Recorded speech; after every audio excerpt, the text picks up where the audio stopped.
my name is Anne, and today I am here showing about the lives of Loyalist women. And this is an often forgotten story surrounding the battles of Saratoga and beyond. These were women who had been left behind to take care of households, to take care of families, when their fathers, when their husbands had gone off to join the troops, the British troops and various Loyalist contingents and such.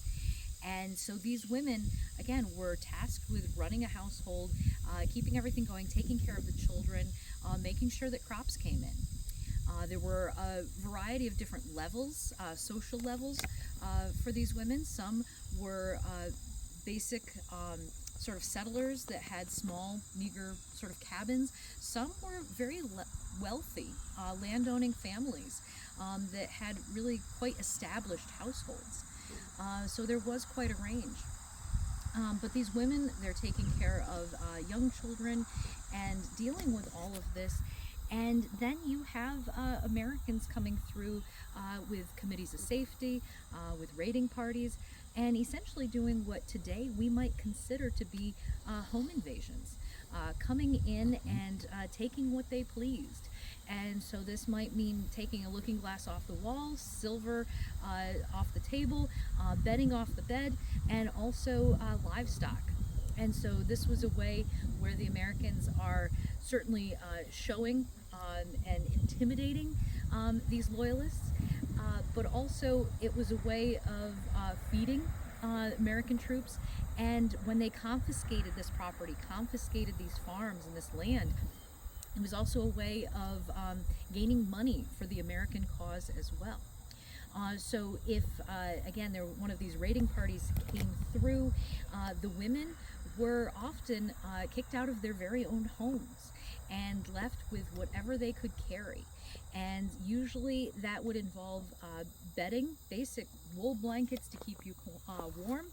And also you would be trying to get some clothing out of the household, and also food to just be able to feed yourself.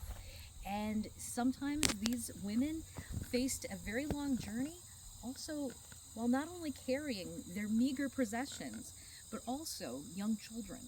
There are a number of accounts of women, these Loyalist women, with infants or toddlers that really could not walk on their own. And so these women are carrying their bedding, their clothing, their food, and their children through wilderness.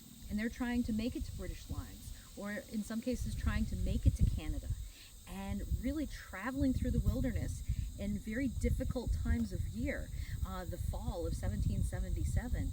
And they're dealing with extreme cold, hunger, severe weather, and again, all of this while trying to keep their children alive and try to make their way northward. After the war, did many of the Loyalist women come back to this area and reclaim? A lot of Loyalists remained in Canada. I see. Some were able to get passage back to England. In the case of Mary McAlpin, who was a local landowning family over in what's now the town of Malta. So she had, again, a very established household. And the Americans came in, stole things.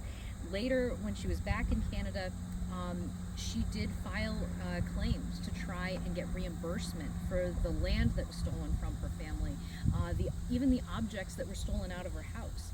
She actually provides something of an inventory of the household, of the items that were either stolen or that she had to leave behind.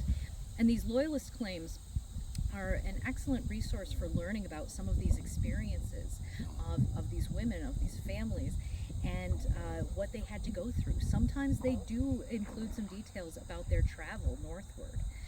But again, a lot of these Loyalists remained in Canada and after their refugee experience.